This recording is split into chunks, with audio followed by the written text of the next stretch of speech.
dangerous drugs, car crash cases, injuries, and abuse. Across the state of Alabama, the attorneys of Hollis, Wright, and Couch are here to serve you. With civil trial lawyer Josh Wright from the firm of Hollis, Wright, and Couch, and Alabama's 13 host David Lamb. The attorneys answer your tough legal questions straight ahead. Hello and welcome into The Attorneys. I'm David Lamb. This is the show where your tough legal questions get answered. It's your opportunity to get in touch with us and get the advice of an expert legal panel. You'll see throughout the show the information on the bottom of your screen there. You can call, you can text, you can email throughout this show. We want to answer your questions. So this expert panel is here for you.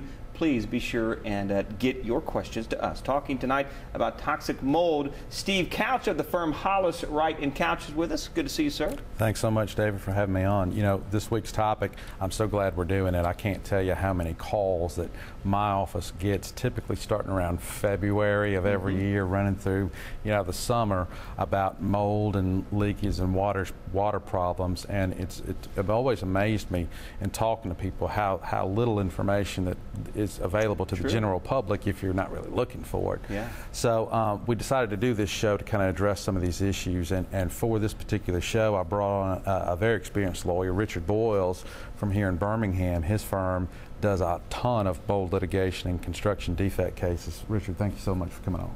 You're welcome. Richard, let's kind of start it off with an overview. Now, we've heard about mold exposure and claims for mold in the news in recent years. Kind of tell us generally, what is that referring to?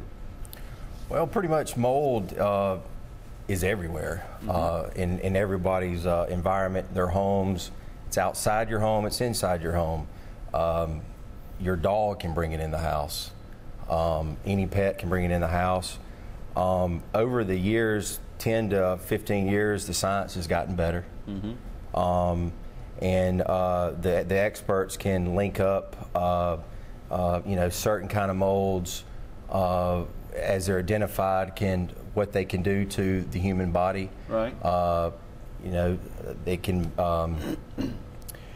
be, more dangerous to the young, your kids, can be, and to the elderly. Right. Some people aren't as affected by it as others. So overall, the science has just gotten better over the last 10 or 15 years to where there's not really, there used to be a lot of gray area in the law in connecting the dots. Right. But now that's gotten better. Yeah, so if if you're looking for a reason for the litigation or the case litigation explosion in the last 10 years, but playing off what Richard said, I'd say it's because we know now. We've got more information available to us now to make the link between certain illnesses and mold accumulation or exposure to some of these toxic molds. And now that we know, some litigation has started. Generally, they flow out, at least to my knowledge, they flow out of people being exposed to mold in their homes, offices, etc., where mold accumulates from some type of construction defect or water leakage, water event, or something like that. Is that your experience? Yep. Most of our calls, we find the reason for the call is they see mold or they think it's mold. Right. And once we investigate, it's usually a construction defect that's allowing this moisture, allowing this water to come into the house to feed this mold, to make it grow and so forth like that. Yeah. Is it more often led by mold is seen and then they find out what the real problem is, or is it more some sort of health condition and then whenever they find out what is causing it is mold in the home? What's the normal? Typically when we get phone calls, they see something. Right. And my first reaction is, can you take a picture of it? If you can, send it to me. Let me look at it. Yeah. So that's usually how the phone call comes in. Once we start relating things or we get it tested and there are high levels of mold levels in the house, we start talking about the health effects and so forth like that. And the client is like, I've been experiencing that, or my kid's been experiencing that, or my husband has been experiencing that. So, it's usually they see the mold first, and then we start linking things up. Right. Yeah, and adding to that, I've certainly seen those cases where you may have a child or family member who, for a number of months, is having cough, wheezing, etc., other unexplained allergies, and they finally end up at an allergist who says, hey, have you checked your house for mold or pets or whatever? And it's going to be something different in their environment. They may have had the dog for years, but something different in their environment may have changed. When they start investigating, they'll find out, hey, you know, there's mold in my crawl space or in my HVAC ducts or whatever. So, you know, once you see that or have it tested and find it, that's kind of eureka moment for a lot of people, and they find out there's the explanation of why me, or why myself, my family member, my child has been sick. How dangerous really is the exposure to mold? Well, like I said earlier, it differs in case by case basis, but the you know, your child and the elderly would be the most affected by it. But you know, if you've got high levels of mold, it can affect everyone. You know, the healthiest person or the opposite. But once you find out the levels and find out the species of the mold, you know, that will kind of tell you how dangerous it is. Yeah. But granted, mold is not good. If it's in your house, it needs to be dealt with. Right. We love getting questions from you, so you'll see at the bottom of the screen the information to call, text, or email us a question emailed in. What are the symptoms of toxic mold exposure? Can we talk about that? The symptoms? Wide range. Anywhere from you know, skin rashes, nosebleeds, headaches, fatigue, depression. You know, can lead to cancers.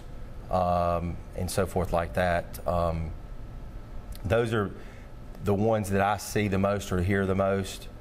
And the one that stands out the most is probably the fatigue. The one the mold cases that are the highest levels, or the house is what I call a sick house, and a very sick house. It's amazing your clients. The fatigue is the number one complaint. They can't get out of bed, you know, they can't go to work.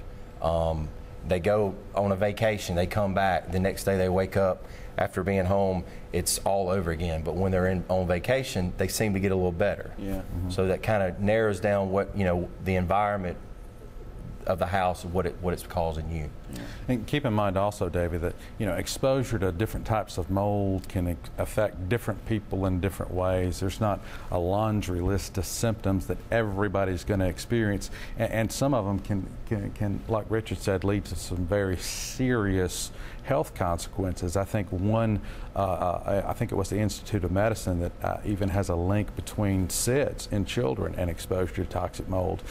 But generally, all the more serious complications are preceded by some respiratory problems or the things that Richard talked about. And, you know, there's a laundry list of things that are out there and available to the public from the Institute of Medicine, for example, and the Centers for Disease Control over in Atlanta, the CDC. All right, time for our first break. As we head to break, our reminder to you, love to hear from you. You can call, text, or email your questions in to our panel of experts. Also, a couple of ways to get in touch and keep up with the activities of the firm of Hollis, Wright & Couch. You can find them on Facebook.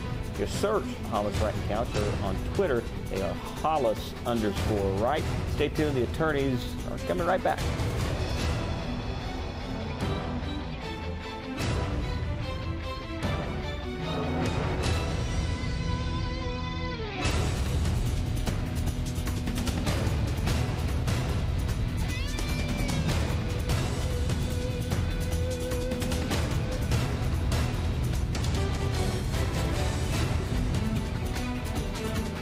I'm Josh Wright with the law firm of Hollis, Wright & Couch, and thanks for watching The Attorneys on Alabama's 13. Now, we hope you, a friend, or a loved one never need legal counsel for a case. But if you do, the goal of the show is simple. Provide answers and legal counsel when you need it the most. Your call to the show is free, so if you have questions specific to this show or related to other civil legal matters, call, email, or text us to talk with one of our lawyers. You can also follow us on Facebook or Twitter to learn about important legal news that could affect you or your family. or simply contact us by going to alabamas13.com and click on the Attorneys link. We know your time is valuable, so thank you for spending it with us and for watching The Attorneys right here on Alabama's 13.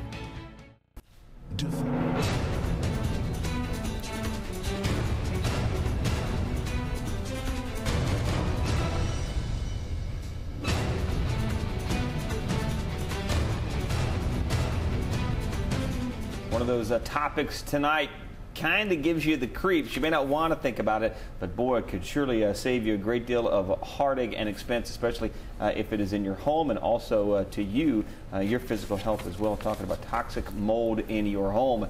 We would love to hear from you. A couple of segments left and plenty of time to get your question in. You can call, text, or email to show that information throughout this program at the bottom of your screen. One of the questions that we have in for our panel of experts: I had to get a mold test conducted on my home within 3 months of buying it. They found toxic mold throughout the basement. Do you think I have a case?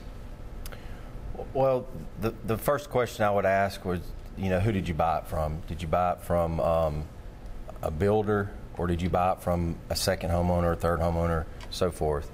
If you bought it from the builder, you're probably going to have a little bit more better course of action. There's warranties involved that you could get into. Mm-hmm. If you bought it from, bought the home used, you probably want to investigate to see, can you see if there's any concealment going on? Any fresh new modeling when you bought the used house might be a sign of some concealment. If you can see any past water problems or so forth like that have been covered up, you've probably got an issue there with who you purchased the house from. Okay. If you bought it from a builder, a new home, the builder should come back that first year and do some work, and he should come back after that, in my opinion. So to answer your question, is builder, yes, you would probably have some recourse. If you bought it used, there's some things you'd have to look at to see if you have some sort of course of action against who you purchased the house from. Yeah, if there's not been a water event in that person's basement from the time they bought it until the time they got that mold test, I'd probably say they do. Now keep in mind, a lot of folks get their home inspected by a home inspector before they buy, and generally home inspectors, or at least in my experience, they'll give that disclaimer, hey, I'm not looking for mold, I don't look behind stuff, etc. So you got to keep that in mind in any mold case that I've ever been involved in, and I'll let Richard, you can add to this if you want. They'll always say, well, hang on a second, you had an opportunity to inspect this and discover anything you wanted to discover, so they'll throw that defense out there. But generally in cases like that right there, when you buy a home, you're looking at folks like the seller, like Richard said, the builder if it's a new home, because something is going wrong in that house to lead to a toxic mold accumulation in that basement before they bought it. And if the former homeowner or whoever knew about it, then like Richard said, you got a concealment claim there. It sounds like a potential concealment claim. So, I think that person probably needs to call a lawyer, whoever they use, yeah, and maybe sit down with him or her and talk about the facts, and kind of get the home inspection report that should have been generated by their home inspector, assuming they got one, and whatever documents. Just take it to your lawyer's office and talk to them about it. All right. And also, if it's a used home, and you get the home tested because you think there's mold in the house, if it comes back high levels of mold and it looks pretty bad, most likely that problem was there before you purchased the house. Right. And while even before they even call a lawyer, or at the same time, I don't know this person's health condition or anything, but you might want to think about getting out and getting it cleaned up if you haven't started that process already. Yeah, that leads right to another question that has come in. I cannot afford to move out of my home. What can I do to limit my exposure to the mold that I have in my house? Well, first I would look at my homeowner's policy to see if there's any type of there's something in the policy that would pay for you to some alternative living for a period of time. That's not always there. If you've got kids or the elderly living in the house, they need to go quick. Right.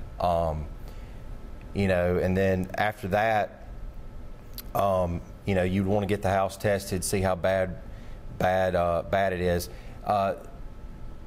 When I get these phone calls, I typically take baby steps to get to see how bad this is. Dealing with mold can be very expensive. Mold testing can be very expensive. The experts that are certified to do this, they're not cheap. But there's some good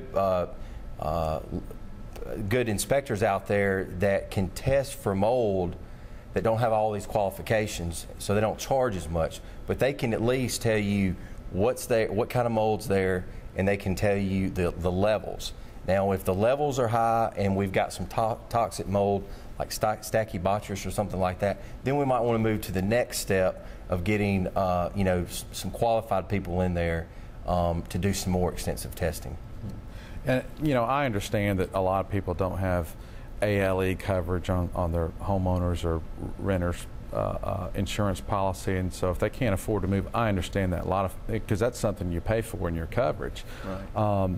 Like Richard said, it's something that's available to insureds, and you pay for it. Where if you have to get out of your house, they will pay for the hotel or secondary home, etc.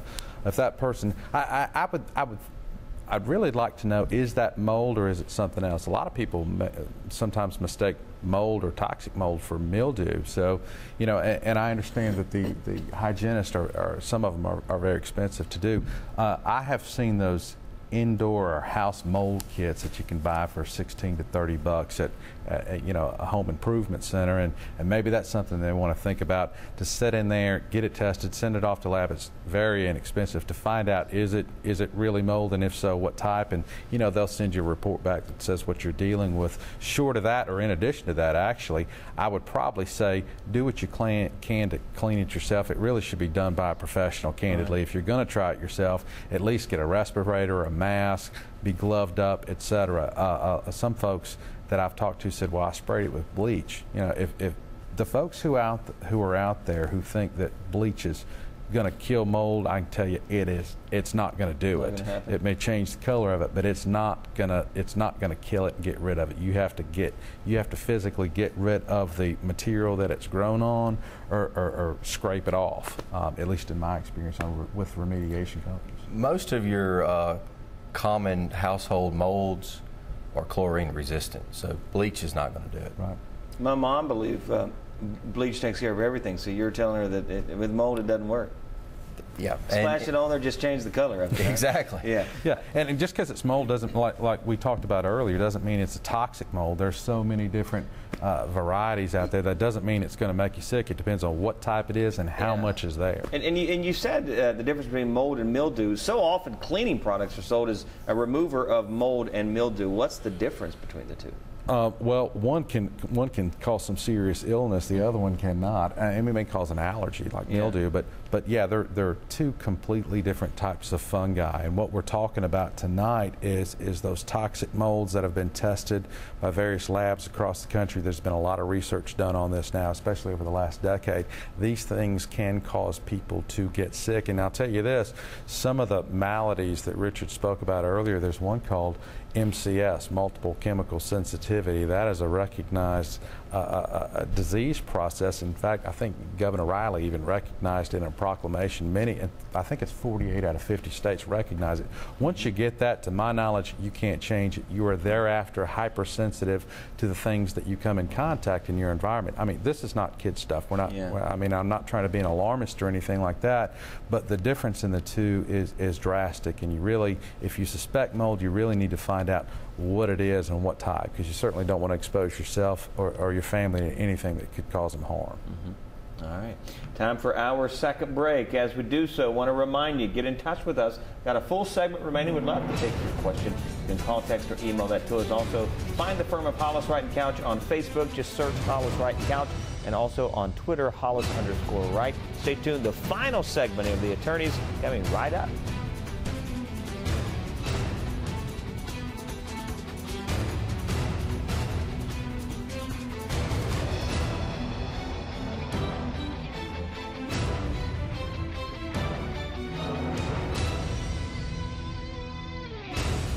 From all of us at Hollis, Wright & Couch, we're proud to team up with Alabama's 13 to present the attorneys each Sunday night.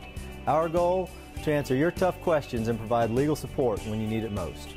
Remember, you can call, text, or email us your legal questions anytime. This week's topic relates to toxic mold exposure. Here are the facts you need to know. You can test for mold yourself, and inexpensive mold detection kits are available at most home improvement stores. These tests are not as thorough as a professional test, but they can give you an idea of the types of molds present in your home. When it comes to cleanup, hire a professional mold remediation company. They can inform you on the best practices for cleanup along with environmental guidelines for mold removal. But be sure to check them out. For example, if the company cannot explain how to get a clearance letter after cleanup, consider interviewing a different company. Cleaning up mold can be expensive. We're talking several thousands of dollars, depending on the size and contamination level of the affected area. Most homeowners' insurance policies limit or completely exclude benefits for mold claims. But these same policies often cover water damage. And since mold requires a water source to grow, you should make a claim for both water and mold damage. If you have an idea for our next show topic, let us know. Please remember, your call, email, or text to the attorneys is free. All of us at Hollis, Wright & Couch want to help answer your questions on real issues you face. We can't guarantee we'll answer every question during the show, but we can guarantee a competent lawyer will respond to every question you send in. Thanks for watching The Attorneys on Alabama's 13.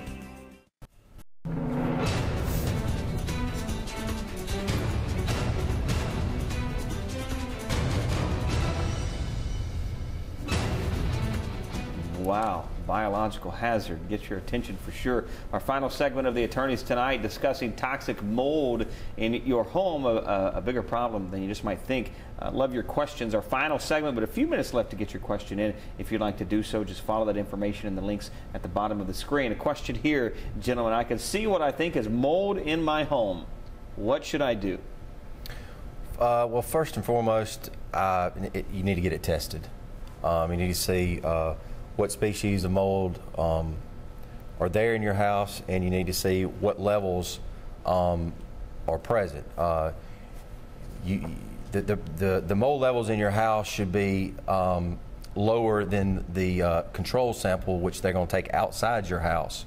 The mold levels in your house should be less than what was outside. Also, once you get it tested, and the levels come back to where there's a problem, you probably should contact your treating physician and get tested for allergies to see, are you allergic to certain kinds of molds? And if you are, it's going to be a problem for living in that house. Yeah, and on the testing, kind of like we talked about before, David, you'd love to get a professional out there and do it, because generally if you see mold in one spot, it's probably elsewhere as well, because you need a couple of different circumstances for this stuff to grow. You need a food source, you got to have the right temperature, humidity, and you got to have water. So if you've had a water event, be it a flood, your hot water heater busted, your HVAC's leaking, maybe you don't even know it, but if you find mold, it's being fed by something. And again, that's why, top of the show, I said I generally get a lot of calls starting in about February. That's because the temperature's right, humidity's right, all those conditions are right for it to grow. If you can get somebody out there to do those tests, what they're going to do is they're not going to go in one spot. They'll test outside air, inside air, and they'll go in different rooms of the house. Moreover, they should be looking inside the ductwork, etc., to see where all mold is, or if it's there. You want to know what you're dealing with first and foremost. And if you've had a water event, I would hope that you have already put your homeowner's insurance company on notice, because, and this is an important point, let me make it, most homeowners insurance policies that I've seen are in the last, I'd say 8 to 10, maybe 8 years or so, they've been excluding mold claims. They've either say we don't cover it, or it's limited to like $5,000. Right. The thing about this, and I want people to know this, you can't have mold growing without water. That's one of those essential ingredients you got to have. So it's important to remember that when you're making claims on your homeowner's policy and you got a mold issue, you don't just claim for mold, because again, it's got to have water. Also make a claim for water damage, because unlike mold in most HO policies that I've seen, water damage isn't limited except by the face amount of the policy. So if you're dealing with your insurance company, just keep that in mind, that generally most people are covered for water damage, and that person needs to remember that as well. If they haven't already reported that they need to make that claim as well. About to run out of time, but I want to get to one other question. Once the air quality analysis is performed and mold is indicated, then what should I do? So after the tests are conducted?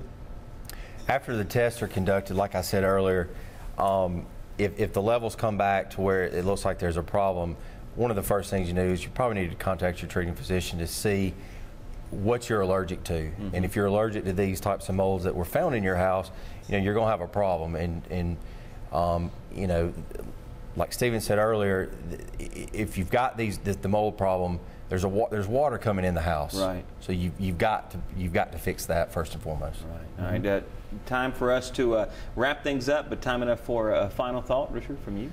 Well, if you become aware that you've got this problem, you need to do a couple of things. One would be get it tested, and two, you would need to see your doctor, and then third and most important was, if you've got kids in the house, you need to take care of them first. And Steve, real quick. Yeah, well, I'd say that when you're dealing with mold in a house or a workplace, et cetera, the cleanup on these, I've seen these cleanup costs range in tens of thousands, and they're very, very expensive. You really need to be aware of that and make the proper claims on your insurance policy. Be smart and take it seriously. Toxic mold.